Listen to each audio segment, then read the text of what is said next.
Some people have been bullied. Some people are just stressed out. Some people are insecure. Some people are fat and overweight. I call myself fat because I was fat. And people don't want to do that. They want to say, oh, don't call yourself fat. Don't call yourself dumb. If you're not real and raw with who you are, nothing's going to change. In this nice new world that we live in, we want to hear, you're just a little big. No, man, you might be fat. We surround ourselves around people that make us feel great, that tell us what we want to hear. The second we put ourselves amongst the uncommon people, we don't like that feeling. That challenging feeling of that person waking up at 3:30 in the morning and say, hey, put your shit on, we're going for a run. We like that person who says, hey, you know, man, I don't feel good today, man. And they say, oh, it's okay, brother. We don't want that motherfuckers like this. Hey, man, no, bro, get your shit on, man. Stop being a punk.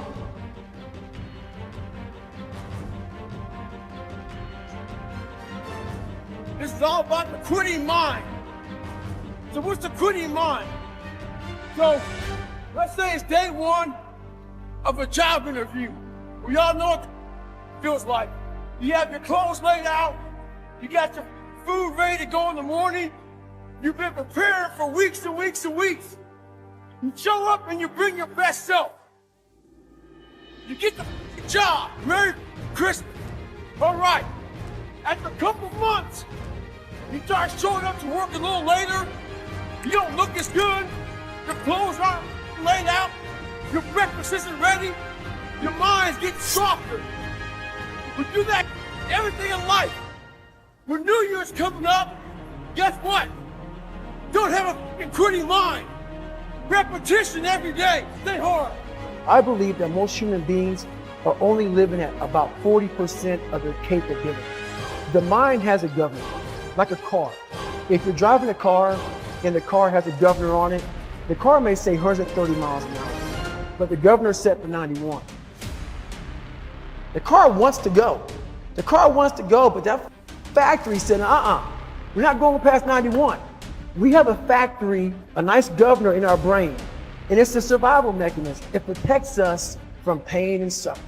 At all times of your life, the mind has a tactical advantage over you. Why is that? It knows what you're afraid of. It knows your insecurities. It knows your deep, dark lies. And it starts to push you away from that. It pushes you in a direction that is comfortable. The mind controls everything. You get to 40%, your brain says, we're done. Let's roll, man. This is starting to get painful. This is uncomfortable. So you sit down. You have to figure out ways, and everybody's different. That's how the book kind of talks about, like we all have these things about, 5 steps to this and 4 steps to this. It's not more than that. That's all bullshit. It's a practice that you have to, it's a habit. So if you know that at 40%, I'm feeling pain. At 40% I'm feeling pain. That's where the 40% rule kicks in. Now it starts. Okay, I'm feeling pain. My mind's saying it's saying get out of here, run, flee. The fight or flight kicks in. Okay, we're done. We're not good enough. It starts telling you all these things. You start to believe it because the mind controls all. This is the time when you have to gain control back of your mind. It's okay. Let me see if I can go 45%. And once you start giving yourself more and more hope and start realizing, okay, the mind starts to be, okay, what are you doing? We're supposed to be going right and you're going left. You start then controlling your mind. Start finding more in yourself. And then it goes from 40% to a lot further than that. But that's the start of it though. Get to the spot where your mind is saying stop. Wherever that is, you gotta get there first. And then that's when that starts to work for you. You gotta control yourself in that moment. It truly is a struggle to stay positive and motivated.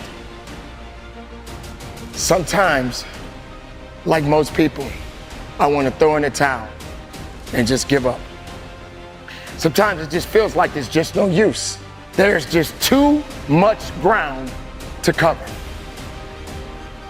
I need to cover it so that I can get where I need to be. I need to constantly remind myself over and over again, I am not yet where I want to be, but I know I'll get there.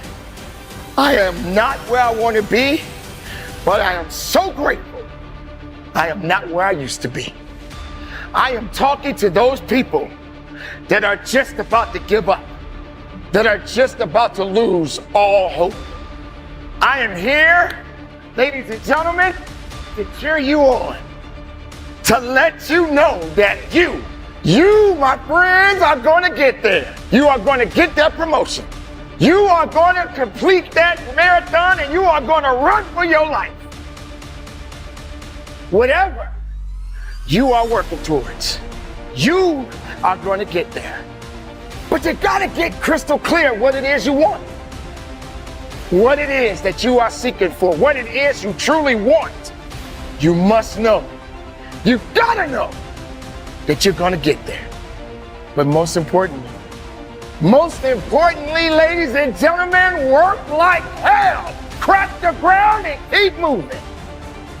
Make the ground shake, crack the world, get it going. Don't let nothing stop you. I am pleading with you. When the rest of the world shuts you down, you've got to be the one to stand up, shout out, cry out, stand tall, work hard, dig deep, and go after it. There's nothing gonna stop me.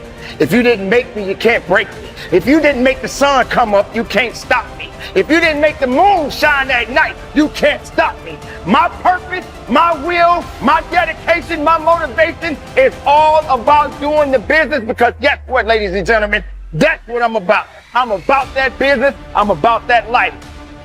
What are you about?